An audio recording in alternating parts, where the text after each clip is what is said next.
மலையோர குடிசை வீட்டுல சொந்தக்கார மத்தியில பொண்ணுக்கு கல்யாணம் ஊரே காரி துப்புது. மன்னிக்கவும், ஆணுக்கு பொண்ணுக்கு கல்யாணம் ஊரே வாழ்த்துது. தலைவி பேரு ரீட்டா. ஏரியா பசங்க இவ குடிசையில கொட்டா போடா பாத்தானுங்க. அதனாலயே இவ கல்யாணம் பண்ணிக்கிட்டா. இவன் பேரு ஏரியலு. இவளுக்கு ஜாக்கெட்லாம் வாங்கி கொடுத்தா என்ன கண்டுக்கவே இல்லையேன்னு மாப்பிள்ளையோட ஃப்ரெண்டு பொறாமப்படுறான். ரீட்டாவோட நம்பிக்கையே அவளோட தம்பி சாம். ஆனா துரும்பிடுத்த கம்பி. அன்னைக்கு நேற்று இவங்க ரெண்டு பேருக்கும் முதல் இரவு. தம்பிக்காரனும் அதற்கான ஏற்பாடுகளை பண்ணிக்கிட்டு இருக்கான். ஆனா இவனுக்கு பொறாமையே இருக்கு. இவங்க ரெண்டு பேரும் கிரிக்கெட்டே விளையாடிக்கிட்டு இருக்காங்க. பக்கத்து ரூம்ல இருக்கிற சாமுக்கு இந்த சவுண்ட் எரிச்சலா இருக்கு. உடனே குடிசையை கிழிச்சு அதன் வழியா இவங்களோட கிரிக்கெட்டை பாக்குறான், அடிக்கிறான். மறுநாள் ஏரியலுக்கு சவுதி அரேபியால வேலை கிடைச்சிருக்கு. அதுக்காக கிளம்புறான். ஏன் கொடுவை இரு, என்னை விட்டு போகாதுன்னு பொண்டாட்டிக்காரையும் அடம் பிடிக்கிறா. இவனும் 2 வருஷம் தான் கான்ட்ராக்ட், அது முடிச்சா அதிகம் பணம் கிடைக்கும், அதை வச்சு நான் உனக்கு மாடி வீடே வாங்கி தரேன். உடனே சாமி கிட்ட உன் அக்காவை நல்லா கவனிச்சுக்கோ, எந்த ஆண்களையும் வீட்டுக்குள்ள விடாதீங்க, 2 வருஷம் கழிச்சு நான் திரும்பி வர வரைக்கும் அடக்க ஒடுக்கமா இருன்னு பொண்டாட்டிக்கு வார்னிங் கொடுத்துட்டு இவன் கிளம்புறான். ஆனா அக்காவுக்கும் தம்பிக்கும் ஒழுக்கம்னா என்னன்னே தெரியாது. வெளிநாட்டுக்கு வந்த ஏரியால ஒரு பணக்காரனுக்கு கார் டிரைவரா வேலைக்கு ஜாயின் பண்றான். அந்த ஓனரு ஒரு சைக்கோ. அவனோட வீட்டிலேயே இவனை தங்க வைக்கிறான். அன்னைக்கு நைட்டு இவன் பொண்டாட்டிய நினைச்சு ஃபீல் பண்ணிக்கிட்டு இருக்கான். அப்போ அங்க வந்த ஓனரு இவனை கட்டாயப்படுத்தி வேட்டையாடுறான். ஓனரு ஒரு கே போல இவனுக்கு பிடிக்கல. மறுநாள் வேலையை விட்டு போகலான்னு ஓனர் கிட்ட பாஸ்போர்ட்டை கேக்குறான். அவன் நேத்து நைட்டு நடந்ததை யாருகிட்டையும் சொல்லாத, இல்லனா நீ என் வீட்டுக்குள்ள திருட வந்தன்னு சொல்லி போலீஸ்ல புடிச்சு கொடுத்துருவேன்னு இவனை பயமுறுத்துறான். அந்த வேலைக்காக இவனுக்கு பணம் கொடுக்கறான். பணத்தை பார்த்த உடனே ஏரியலும் அமைதியாயிட்டான். ஏரியலு பொண்டாட்டிக்கு கால் பண்ணி போன்லயே 2 பேரும் கிரிக்கெட்டை விளையாடிக்கிட்டு இருக்காங்க. திடீர்னு ஓனர் வந்துட்டான். இவனும் காலை கட் பண்ணிட்டான். கடுப்பான பொண்டாட்டி பாதிலே விட்ட கிரிக்கெட்டை பேட்டை வச்சு விளையாடிக்கிட்டு இருக்கான். ஆனா புருஷன் பாலே இல்லாம ஓனர் கூட கிரிக்கெட்டை விளையாடிக்கிட்டு இருக்கான். மறுநாள் ஏரியலு ஓனர் கிட்ட ஓடி வரான். ஆனா ஓனர் இவனை வேலைக்கார மாதிரி நடத்தாம சோறு போட்டு கவனிக்கிறான். உனக்கு என்ன வேண்டுமானாலும் என்கிட்ட கேளு, நீ என் கூடவே இருந்துரு. உடனே ஊர்ல எனக்கு ஒரு பொண்டாட்டி இருக்கான்னு இவ சொன்ன உடனே ஓனர் மிரண்டு போயிட்டான். ஏன்னா இவனுக்கு பொண்டாட்டி இல்ல, இவனை பொண்டாட்டியாக்க இவன் பாக்குறான். புருஷன்காரன் அனுப்பின துணிமணிய பொண்டாட்டிக்காரி எண்ணிக்கிட்டு இருக்கா. இவ வேலையே செய்யாம தம்பிக்காரன வேலைக்காரனா ஆக்கிட்டா. இவனுக்கு படிப்பு வராது, அதனால இந்த வேலையாவது ஒழுங்கா செய்யின்னு உனக்கு ஃபீஸ் கட்டுறதே தண்டன்னு தம்பிக்காரனை திட்டிக்கிட்டு இருக்கா. வழக்கம் போல ஓனரு ரூமுக்கு வரான். அவனும் இவனுக்காக வெயிட் பண்ணிக்கிட்டு இருக்கான். ஆரம்பத்துல பிடிக்காம பண்ணவன் இப்ப புடிச்சு போய் பண்ணிக்கிட்டு இருக்கான். புருஷன் அனுப்பின பொருட்களை பொண்டாட்டிக்காரி ஊர்ல இருக்கிற பெண்களுக்கு வித்துக்கிட்டு இருக்கா. உன் புருஷன் வெளிநாட்டுக்கு போய் 1 வருஷம் ஆகுது, நீ எப்படி தனிமையிலேயே இருக்குன்னு இவங்களும் இவளை கலாய்க்கிறாங்க. காசுக்காக பொருளை தான் வைக்கிறேன், என் மானத்தை இல்லன்னு சொல்லிட்டு இவ போயிட்டா. மறுநாள் சரியான மழை. அந்த பக்கம் போன ஏரியலோட ஃப்ரெண்டு ரீட்டாவோட வீட்டுக்கு வரான். அவளோட தம்பி கிட்ட வீட்டுக்கு போக கொடை கேக்குறான். அவனும் என் அக்கா கிட்ட கேளு, இந்த கொடை எனக்கு வேணும்னு இவன் ஸ்கூலுக்கு கிளம்பி போயிட்டான். அவன் போன பிறகு இவன் வீட்டுக்குள்ள புகுந்துட்டான். கொடை கேட்க அவளோட ரூமுக்கு போன அவ கடையை திறந்து போட்டுட்டு கிரிக்கெட் பேட்டு கூட விளையாடிக்கிட்டு இருக்கா. இவன் மிரண்டு போயிட்டான். இவனும் பேட்டை போடிக்கிட்டான். அவளும் இவனை அடிப்பான்னு பார்த்தா இவனை அடிக்க விட்டுட்டா. புருஷனுக்கு துரோகம் பண்ணிட்டா. ஏரியல் கூட வேலை செய்யற ஒரு அங்கிள், நம்ம ஓனரு ஒரு புறம்போக்கு, அவன் எனக்கு சரியா சம்பளமே கொடுக்க மாட்டான். எனக்கு பொண்டாட்டி வர இருக்கா, இல்லனா நான் வேலையை விட்டு போயிட்டே இருப்பேன்னு சொல்லிக்கிட்டு இவன் கிட்ட கடன் கேக்குறான். இவனும் கொடுக்குறான். உனக்கு மட்டும் ஓனர் எப்படி இவ்வளவு பணம் தரான்னு கேட்ட உடனே இவனால வெளியே சொல்ல முடியல. ரீட்டா சர்ச்சுக்கு போய் தனிமோட தாக்கத்தை என்னால தடுக்க முடியல, என் புருஷனுக்கு நான் துரோகம் பண்ணிட்டேன்னு கடவுளிடம் மன்னிப்பு கேக்குறா. புருஷன் கூட கிரிக்கெட் விளையாடும் போது அவன் 4 தான் அடிச்சான், ஆனா அவனோட நண்பன் 6 அடிச்சான்னு அவனுக்கு கால் பண்றா.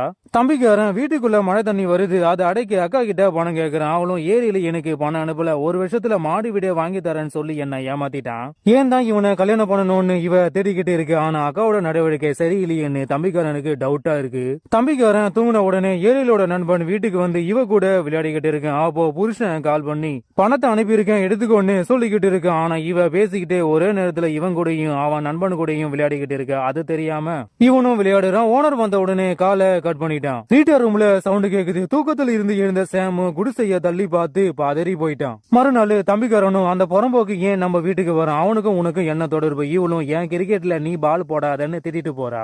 ஏரியலு 1 வருஷமா வேலை செஞ்சுக்கிட்டு இருக்கேன், எப்போ வீட்டுக்கு போக போறேன்னு நினைச்சுக்கிட்டு இருக்கும் போது உடம்பு சரியில்லாம இவனோட ஓனரு இறந்து போயிட்டாரு. இனிமே இவனால இங்க வேலை செய்ய முடியாது. உடனே ஊருக்கு கிளம்பி வரான். ஆனா பொண்டாட்டிக்காரி இவன் வந்ததை நினைச்சு சந்தோஷப்படுற மாதிரி நடிக்கிறான். ஆனா தம்பிக்காரன் என்னோட மேட்டரை இவங்கிட்ட சொல்லிடுவானோன்னு இவ பயந்து நடுங்கான்னு பார்த்தா தம்பிக்காரனை மோதிச்சு அவனை பயப்பட வைக்கிற. அவனை வாய மூடிட்டான். ரொம்ப நாள் கழிச்சு புருஷனும் பொண்டாட்டியும் கிரிக்கெட்டை விளையாடுறாங்க. ஆனா அவன் கண்ணு முன்னாடி ஓனர் வந்துட்டு போறான். வழக்கம் போல தம்பி இதையும் வேடிக்கை பாக்குறான். ஆனா அவனால இவளோட துரோகத்தை வெளியே சொல்ல முடியல. மறுநாள் பொண்டாட்டிக்காரி மழை தண்ணி வீட்டுக்குள்ள வருதுன்னு புலம்பிக்கிட்டு இருக்கா. இவனும் அடைக்கிறான். மாடி வீடு வாங்கி தரேன்னு சொல்லி என்ன ஏமாத்திட்டேன்னு திட்டிக்கிட்டு இருக்கா. ஏரியலோட நண்பன் வீட்டுக்கு வரான். எப்படி மச்சான் இருக்குன்னு கேட்டுக்கிட்டே அவன் பொண்டாட்டிய பாக்குறான். அவளும் இவனை பார்த்த உடனே ஓடி போயிட்டா. இவனும் பின்னாடியே போய் இன்னைக்கு நைட்டு கிரிக்கெட்டை விளையாடலாமா என்னப்பான்னு கேக்குறான். அவளும் என் புருஷன் வீட்டுக்கு வந்துட்டான், இனிமே இந்த கிரிக்கெட்டை என்னால விளையாட முடியாதுன்னு இவனை துரத்துறா. ஆனா அந்த புறம்போக்கு நாளைக்கு நைட்டு நீ என் வீட்டுக்கு வந்துதான் ஆகணும்னு மிரட்டிட்டு மிட்டாய் கொடுத்துட்டு போறான். இதை பார்த்த தம்பிக்காரன், உன் புருஷன் வீட்டுக்கு வந்து நீ அடங்கவே இல்லையா? அவளும் இனிமே நான் அவன் கூட போக மாட்டேன், இதை பத்தி நீ என் புருஷன் கிட்ட வாயே திறக்காத. அவனும் நான் உன்னை நம்புறேன், இனிமேலாவது ஒழுக்கமாயிருன்னு சொல்லிட்டு அவன் ஸ்கூலுக்கு கிளம்பி போயிட்டான். ஏரியில வேலை தேடிக்கிட்டு இருக்கான். ஆனா எங்கேயுமே அவனுக்கு வேலை கிடைக்கவே இல்லை. அப்போ ஒரு பையன் இவனை ரூமுக்கு கூப்பிடுறான். இவனு அவன் கூட கிரிக்கெட் விளையாடுறான். அவனும் இவனுக்கு பணம் கொடுக்குறான். ஆட்டா பாவி, இதை நீ தொழிலாவே மாத்திட்டியா? பொண்டாட்டிக்காரியும் அந்த பண்ணாட வீட்டுக்கு போய் இதுதான் கடைசின்னு அவன் கூட கிரிக்கெட்டே விளையாடுறான். அவன் இதை வீடியோ எடுத்துட்டான். அதை வச்சு இவளை மிரட்டுறான், பணம் கேட்கறான். இவளும் வேற வழி இல்லாம நாளைக்கு நான் பணம் தரேன்னு சொல்லிட்டு வந்துட்டா. புருஷனுக்கு துரோகம் பண்ணிட்டோமே நினைச்சு இவ ஃபீல் பண்ணிக்கிட்டு இருக்கா.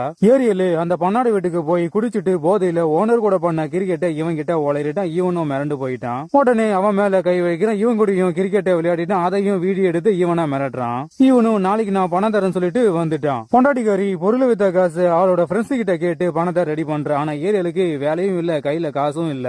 அப்போ இவன் கூட வேலை செஞ்சு அந்த அங்கிள் வர்றாரு. இவரோட பொண்டாட்டி லாட் எல்லாம் ஜெயிச்சுட்டா. அதை வச்சு இவரு காரே வாங்கிட்டாரு.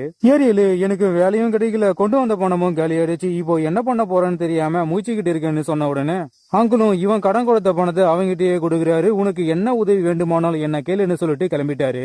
ஏரியலும் அந்த பணத்தை கொண்டு போய் அந்த பண்ணாடி கிட்ட வீசுறான். மறுநாள் அந்த பண்ணாட இவளுக்கு கால் பண்ணி என்னோட வீட்டுக்கு வான்னு மெசேஜ் பண்ணிருக்கான். இத தம்பிக்காரன் பாத்துட்டான். நீ என்னையும் உன் புருஷனையும் நம்ப வச்சு ஏமாத்திக்கிட்டு இருக்க, நீ எல்லாம் ஒரு பொம்பளையா அப்படின்னு நாகரிகம் இல்லாம இவளை திட்டிட்டு போறான். இவளும் அந்த பண்ணாடி வீட்டுக்கு போய் காசை கொடுக்குறான். ஆனா அவன் இவளை போக விடாம கட்டாயப்படுத்தி இவ கூட கிரிக்கெட்டை விளையாடுறான். அவன் மேல மழையை பொழிந்து அவளை அசிங்கப்படுத்துறான். இவளும் தெரிஞ்சே பண்ண தப்புக்காக எனக்கு இந்த தண்டனை தேவைதான் இவ கடவுள்கிட்ட மன்னிப்பு கேக்குறா. அன்னைக்கு நைட்டு ஏரியில குடிச்சுக்கிட்டு இருக்கான். அப்போ அங்க வந்த தம்பிக்காரன் என்ன ஆச்சுன்னு கேக்குறான். இவனும் இவனோட கிரிக்கெட் மேட்டர் அவன் கிட்ட வளரிட்டான். உடனே இவன் மேலையும் கை வைக்கிறான். நான் என் பொண்டாட்டிக்கு துரோகம் பண்ணிட்டேன்னு சொன்ன உடனே தம்பிக்காரன், உன் பொண்டாட்டி உனக்கும் துரோகம் பண்ணிக்கிட்டு இருக்க, நீ ஊருக்கு போன பிறகு அவ உன் ஃப்ரெண்டு கூட குடும்பமே நடத்திக்கிட்டு இருக்கா அப்படின்னு இவன் வளரிட்டான். இதை கேட்டு இவன் பதறிட்டான். வெறியான ஏரியில பொண்டாட்டி வந்த உடனே ஏண்டி எனக்கு துரோகம் பண்ணுன்னு கேட்டுக்கிட்டு இருக்கேன். அவளும் ஒரு வருஷமா நான் தனிமையில இருந்தேன், என்னோட தனிமையை என்னால கண்ட்ரோல் பண்ணவே முடியல, தெரியாம நான் தப்பு பண்ணிட்டேன்னு மன்னிப்பு கேக்குறா.